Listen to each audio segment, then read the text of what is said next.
Well, greetings, Boise State fans. Happy Thursday here at BroncoNationNews.com, Bronco Nation News Live. We do this pretty much every morning around 9 a.m., where we talk Boise State athletics with different members of the media and our friends here at Bronco Nation News. And it's Thursday, so that means even though Tiger Woods is about to tee off, we pulled Mike Prater away from Masters Live app. Mike Prater, KTIK Radio, Idaho Press sports columnist, with us for Thursdays with Prater. How's it going, man?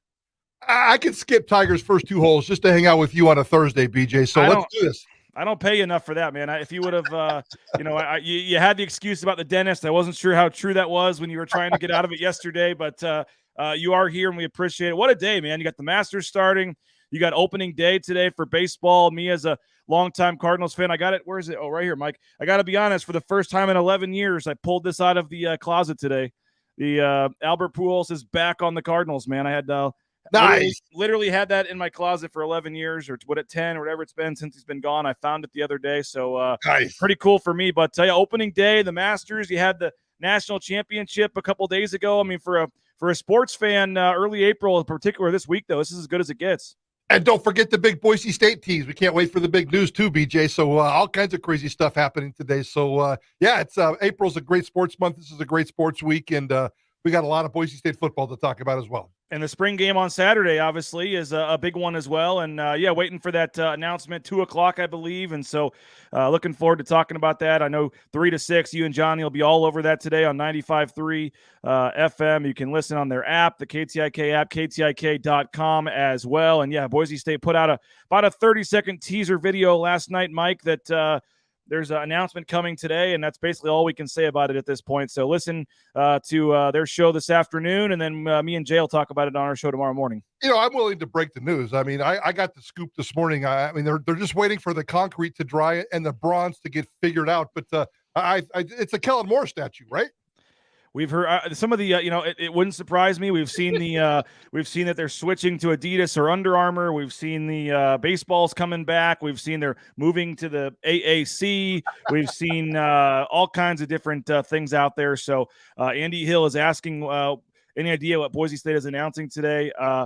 Yes, I do. We both have ideas, but we're not allowed to say anything until 2 o'clock. So we're not trying to be coy, but it was kind of we will have to find out at 2 o'clock is all we can say. And we'll have, again, Prater and Johnny will have plenty of reactions at 3 o'clock on 95.3 on Prater in the ball game. So be ready for that. But the spring game is coming up, Mike, on Saturday. And let's start there. We got a chance yesterday to talk to Andy Avalos, talk to Hank Bachmeier, and watch some practice. And they're getting ready for the spring game on Saturday. And obviously the year 2 of the Andy Avalos era. So we'll get into Andy Avalos and his year 2 in a little bit, but just in general, the spring game on Saturday, 3:30 p.m. It's free for fans. What's just your, interest level, excitement, thoughts on Saturday's spring game? Well, when it comes to the spring game, it's more methodical for guys like you and me, or especially for me. I like to just go out and target 3 or 4 different guys and see what they do.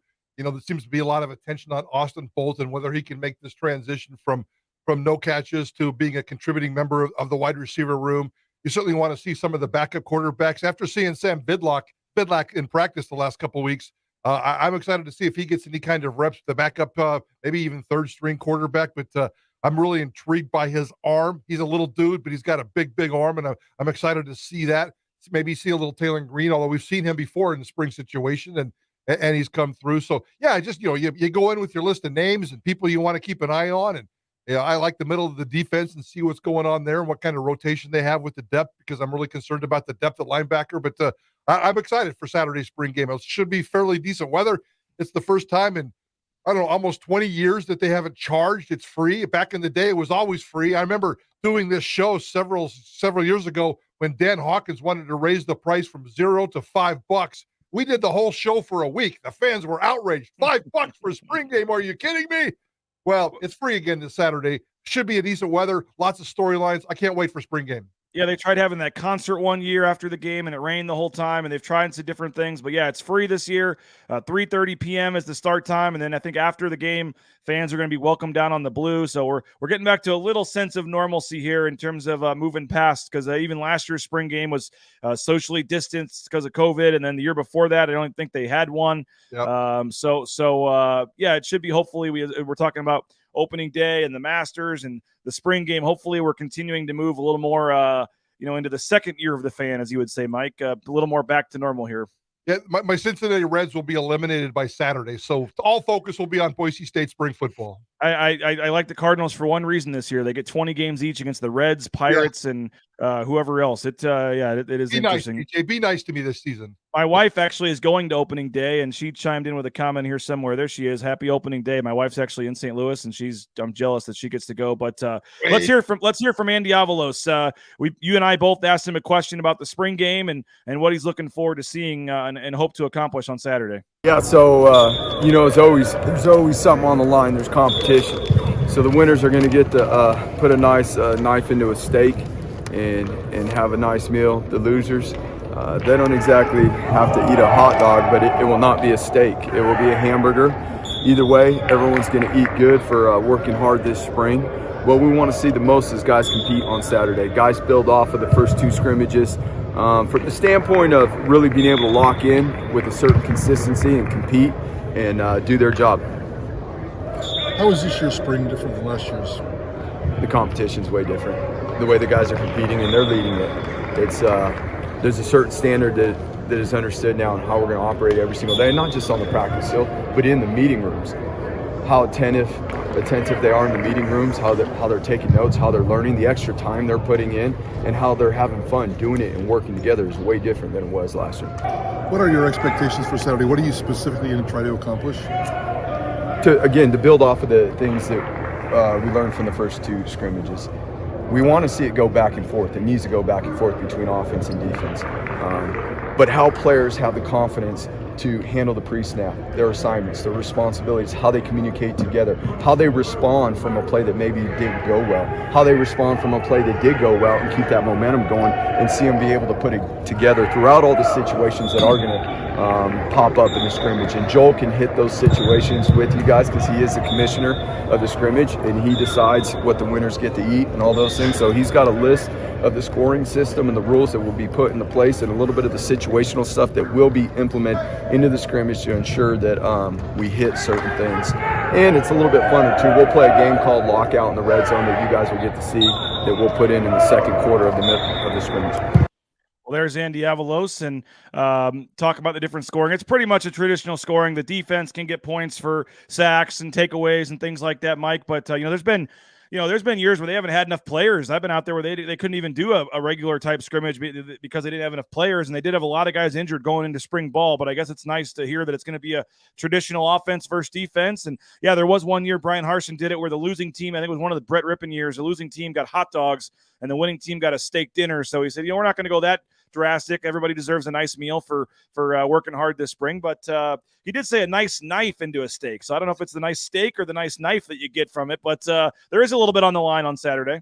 I'm glad you noticed that because I did too. And at one point he was a little. I don't know if he was really friendly yesterday or a little testy, but a little bit of both. I guess he's got his game face on. But I was going to ask him. I said, so when you say steak, when you say a nice knife into a steak, are we talking like a petite sirloin? Or are we talking a ribeye here? So I wanted to get specific with him because the cut of steak does matter, especially for these kids, but we did not go there. I also think that it's, yesterday, and I noticed that when he answers, and I'm getting off track here, when he answers your questions, he looks you in the eye, and it's almost so intense and so awkward. At one point yesterday, I felt like we were dating. It was that close. When was the last time Brian Harsin, and I'm not trying to knock on Brian Harsin because I like Brian Harsin, but when was the last time Brian Harsin ever looked you in the eye?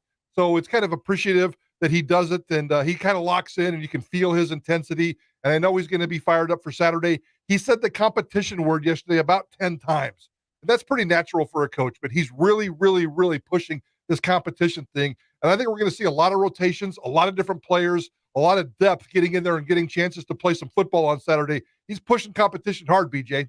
And at least for me, and I think for you too. I mean, once at press conference, he calls you by name, which I don't know if Brian Harsin ever even said my name once in 9 years. But so he does give you the respect at least to say that he's talking to you directly, and it seems a little more personable than just speaking into a microphone. And he was a little testy at times yesterday with a question about Hank Bachmeier, and then misunderstood a question about Austin Bolt, a harmless question about him trying to morph and evolve into a football player and not just an athlete. But then he came back over and talked to us later in practice and was like, hey, here's some guys you should write about. Here's some guys that are doing well. So it was a nice session there. We actually got to, because he was talking to us, we actually got to stay an extra like 5 minutes and watch one of the periods we weren't supposed to watch yesterday. So that was an interesting time with Andy Avalos yesterday. It was different. It was definitely different. And we've all got to hang out with him and interview him for the last 15 months. But yesterday was a little bit different, and I'm not sure why. And I did appreciate that extra time. And certainly, again, Brian Harsin never stuck around for another 5-10 minutes and just BS'd with us, pointed out players. This guy's doing well.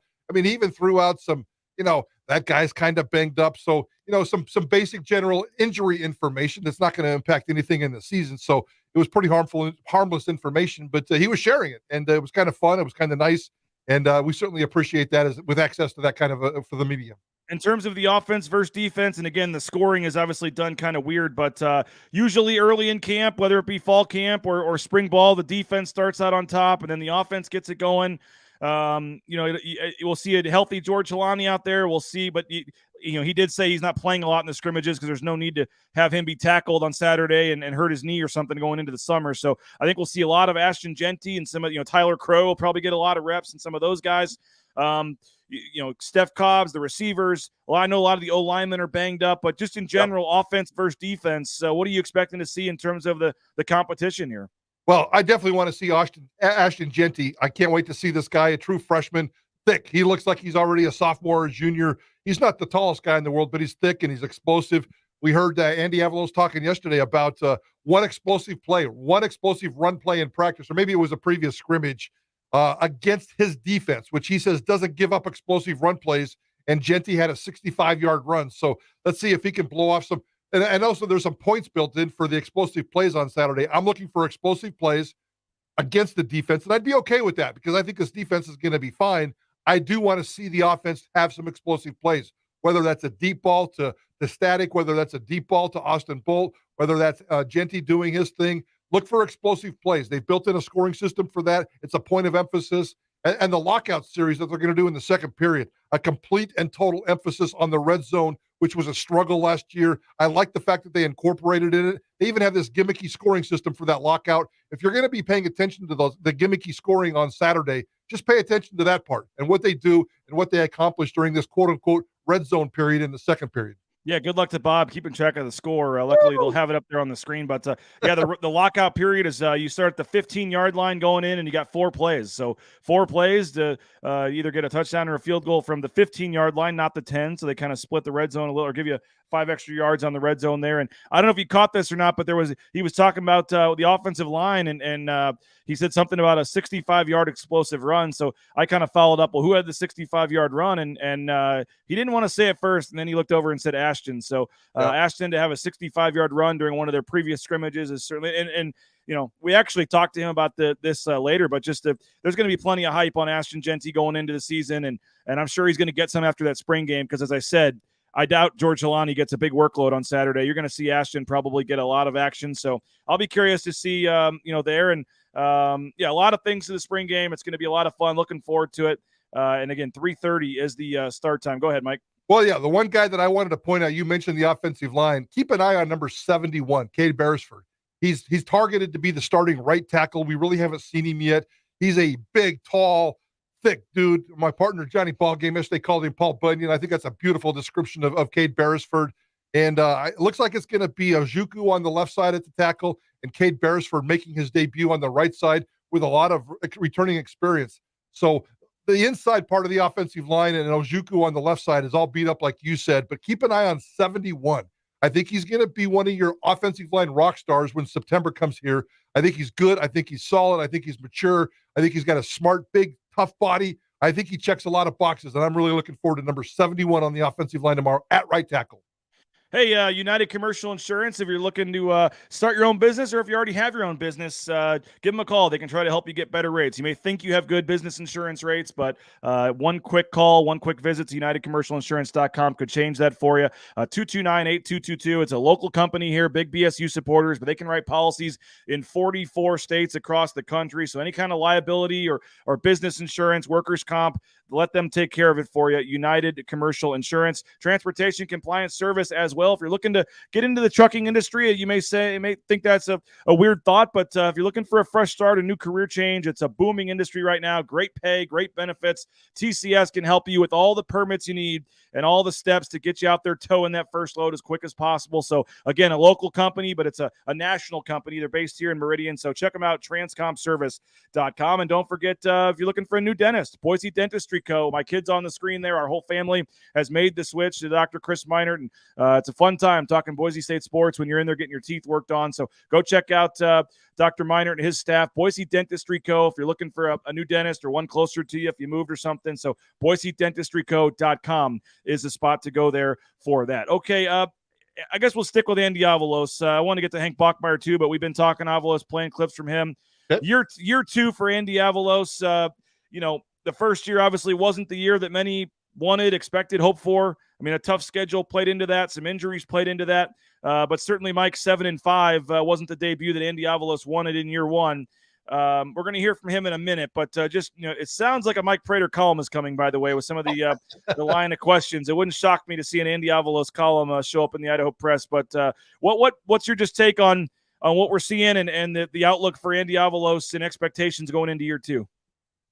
Well, certainly the expectations are less than 5 losses. Let's just start right there, because the bottom line here is you can't have back-to-back 5-loss seasons around here. That's going to put him on the hot seat in year 3. I don't want to get ahead of myself here, but that's a fact.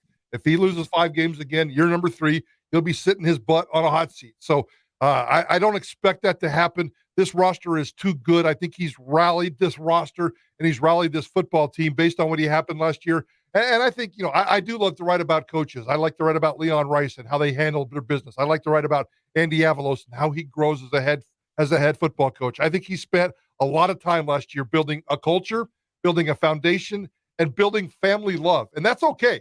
That's absolutely okay. But this is football, and you have to build a business, and you have to build a little bit more, intensity in there. And he has always built that, but I think he needs to emphasize that. So it seems like to me he's more business-like this year. He's pushing more things. He's a little bit more curt maybe with the media because he's a little bit more intense. I like it. It doesn't always have to be kumbaya. Let's all love our brothers and sisters. You can still have that, especially if you lay that foundation in the first year. But I sense a little bit more urgency, a little bit more intensity. And this roster, I'm really, really loving this roster right now. If they get beat up or dinged, I think there's some depth in some nice places. And I think there's some elite talent. Jeremiah Dickey always talks about elite. I think there's some elite talent on this football team. And, maybe 5 pro guys, 10 pro guys, somewhere between 5 and 10 pro guys. BJ, next year on Pro Day, keep your schedule busy or keep your schedule light because there's going to be a lot of people on Pro Day. We are live on the Bronco Nation News social media channels. We're also live today on the KTIK social media channels as well, on Facebook, on Twitter, on YouTube for both KTIK and Bronco Nation News, with Mike Prater being here on a Thursday. We've got some comments coming in, Mike, on the YouTube channel here. Kurt's wondering if Bob's doing a play-by-play. Yes, there is. I believe even an hour pregame show, I believe, and then the game is on at 3:30, so there is a radio broadcast. Dayton's asking if there's a TV broadcast. There is not. I don't think Boise State is planning to stream that. Andy Hill asking the same question. Will it be streamed or recorded for those of us out of town? Don't think so. I'm sure you'll get some highlights from myself, from KTVB, from some of the other outlets around town, but no video broadcast. You got to listen to Bob on the radio there. We just mentioned this earlier, but no charge. Also, the spring game is free. But yep. And instant post-game analysis from Ballgame and myself. We'll do an hour-long pregame show, Bronco Game Night. So right there on KBOI radio as well. So we'll get you some instant analysis for a whole hour right after the spring game. Okay, let's hear from Andy Avalos talking about year 1 to year 2. What's been different for you this year? The same. Well, number one, there's a standard put in place, and everybody's leading it now. Being a year through it and understanding and knowing what that looks like and what that is, it's been fun to see other people lead, for the players to lead it, and really to be able to see the players that have taken a huge step from last year to this year, and even the veteran players. For them, it's the 2 inches here, the 2 inches there, because they're so experienced. But it's fun to even see those guys. Obviously, the younger guys that just came into the program or 2 years into the program, they've taken tremendous strides as well. How much of that is their being accountable, and how much of it is you being in more of an emphasis, more of a business-like approach? It's probably a combination that them understanding what it looks like and what it needs to be every day, and to come out here and still have fun and handle the work that needs to get done a certain way, the way it's always been done. Talking a lot about players and how they've grown from year one to year two. How have you grown as a head coach from year one to year two? Well, that we can talk about that all day. There's so many different areas, and then within the levels in each area. But at the end of the day, keeping it simple, the most important things are motivation, organization, and creating a certain mentality that's built through real confidence, and focusing on those things and building that into our environment, into our team, and doing the very best job I can every single day has been my purpose. Helping players learn, helping coaches with anything that we can. And we're really grateful because the coaches we have are extremely experienced and detailed, and I think the players see that, they recognize that, and they put that back in to what the coaches are doing. Well, there's Andy Avalos talking about, his kind of evolution and moving into year two. Perry saying we saw glimpses of what the team could be last year. Sounds like they have grown by leaps and bounds. And, I guess this is the annual reminder, Mike, to not put too much into, a spring game, whether it be the offense, the defense. They're not running anything. They're even having an extra practice on Monday so they can run some of the quote-unquote secret plays. They don't want to be on tape for Oregon State. But, it's going to be a pretty basic offense, pretty basic defense. A lot of key guys are out hurt. But I think there is a lot of excitement, building off what the basketball team did. And now, with an easier schedule, I think for the football team a little bit, you do start, a tough one at Oregon State, but I think the path is there to maybe get off to like a 4-0 start, or at least a 3-1 start. And I think that there is a lot of excitement about this team moving forward. And I think a lot of people are expecting year two of Andy Avalos to go much better. It has to, because of what you just said, the schedule. They have a 4-year starting quarterback. They've done a nice job of plugging in some holes on dependable depth. And I think that, back to what we were talking about earlier, just the sense of urgency of being motivated. Andy Avalos just used that word, being motivated. If coming off a 5-loss season in Boise, Idaho is not motivating enough for these football players, nothing will get them fired up. So I think that there is something good. There is good news coming out of spring camp in terms of, yes, they went into spring camp with a lot of injuries. I think a lot of that was proactive and just trying to take care of some bodies. As far as I know, BJ, unless you know of anything, they had 0 injuries happen during spring ball. That's not happened around here an awful lot. There's always been one big injury here or a couple of bang-ups here, and I'm sure there's some beat-up bodies, but for the most part, Boise State came out of spring ball very, very healthy. They should start this season 100% healthy, no issues whatsoever. Let's go to Corvallis and take care of some business. Yeah, no doubt about it, and certainly I think that again the basketball team's excitement only kind of raised the expectations and the hope going into the offseason for the football team. And Saturday, no doubt should be a lot of fun. Hey, if you're going to the spring game Saturday, the Blue and Orange store, go in there, Boise Town Square Mall. You can get your new gear. If it's gonna be a little chilly, grab that sweatshirt. All the new Nike gear. You can go online and order theblueandorange.store.com. All their selection, their daily deals are online. If you can't make it in to the mall, but if you are in the Boise area, just head to the Boise Town Square Mall, the Blue and Orange store right there. And Ridleys Family Markets, shop Ridleys.com as well. I frequent the Cuno location often. They got the at-home shopping, the Skip app, all the home delivery, all the great stuff. So if you're thinking, heading to the grocery store, they got 13 Idaho locations. There's one near you, and think local, think Ridleys Family Markets. And Mike, another plug for the golf tournament as well. That's coming up on June 3rd. We have some tee time still left. We have had 2 groups already, believe it or not, request to play with Mike Prater. So we're going to have to figure out how to make that work. I don't know if we want to have a rock, paper, scissors match at the first tee or what we want to do. But Mike Prater is I can say with 100% honesty, we've had people request people, but you're the only one that's had multiple people request you so far. So I like that. Let's keep pumping that, DJ. Let's have a raffle, and let's whoever brings the most goodies in their golf bag wins. I like to hang out with those guys. I just don't know if this is more for what they are expecting you to bring on the golf course, or more your hot takes and stories, or what? What do you bring more to the table here? The ability to laugh at my golf swing. That's probably what they want to do. That's, they've seen my golf swing and they just want to show up and laugh at it in person.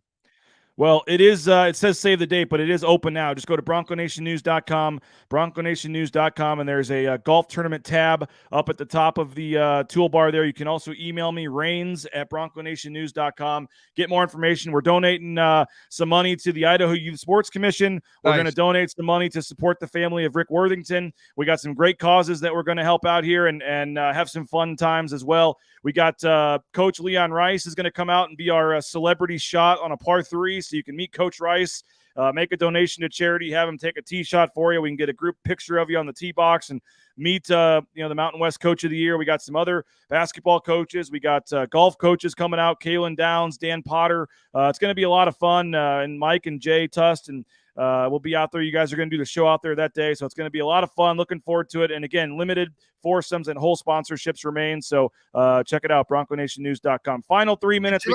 Can I make a request to play with Coach Rice?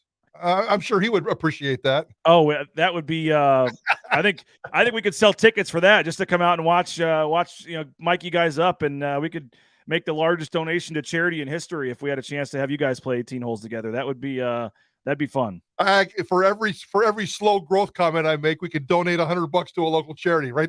I could just see you, like, topping one or hitting it 30 yards, and Leon says it's slow growth towards the hole or something, as it's taken. Yes, there'd be some good trash talking back and forth there. That would certainly be fun. So appreciate KTIK for helping be involved in that, and looking forward to having you guys out there and having you out there as well. And it should be a lot of fun. So we got 3 minutes left, Mike. I want to hit on Hank Bachmeier real quick. We talked to him, and let's just hear one quick bite. Hank Bachmeier going into year 4 as a starter here. No, I just think, like I said, I got to be dialed every single play, and it's still something that I'm working on. Pre-snap, you can be dialed. Post-snap, making sure you're making the right decisions through your progressions, getting rid of the ball on time. It's been a big thing for me, and just that consistency every single day. You can't play well for 3 quarters or every single drive, and it's got to be every single play, and that's something that I've just been trying to work on, day in and day out. It's got to be routine. You got to have a process every single day.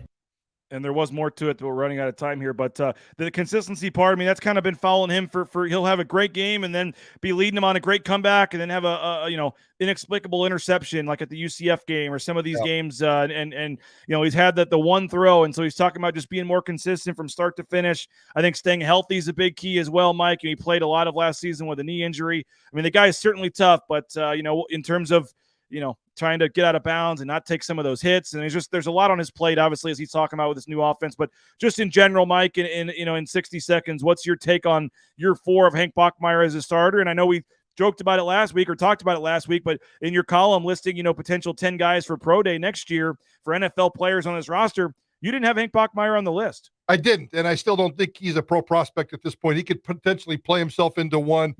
He doesn't have the body size. He doesn't have a superpower. Let's see what he can do. I like the slow growth process that Hank Bachmeier's done with his career, but I need to see more. Yesterday on Idaho Sports Talk, we talked about 2 barriers for him. One, beyond the consistency, because he's 100% right. You got to be consistent. Last year, he threw 20 touchdowns and 8 interceptions. I need to see 30 and less than 8 this year. And he's always hovered right around 61, 62, 63% in terms of a passer. I need to see 65 plus. I need to see a big jump there. That's more of the consistency in terms of completing more passes, increasing your touchdowns, eliminating a couple of those nasty interceptions. If Hank Bachmeier can do that, he can play like a true 4th-year starter. He may even come back as a 5th-year starter. I cannot wait to see how this plays out, BJ. I was going to ask you in one word or less, are we having the same discussion next year about Hank Bachmeier? I think we are. Wow. That would be something if Hank Bachmeier comes back for a 5th year, the COVID year.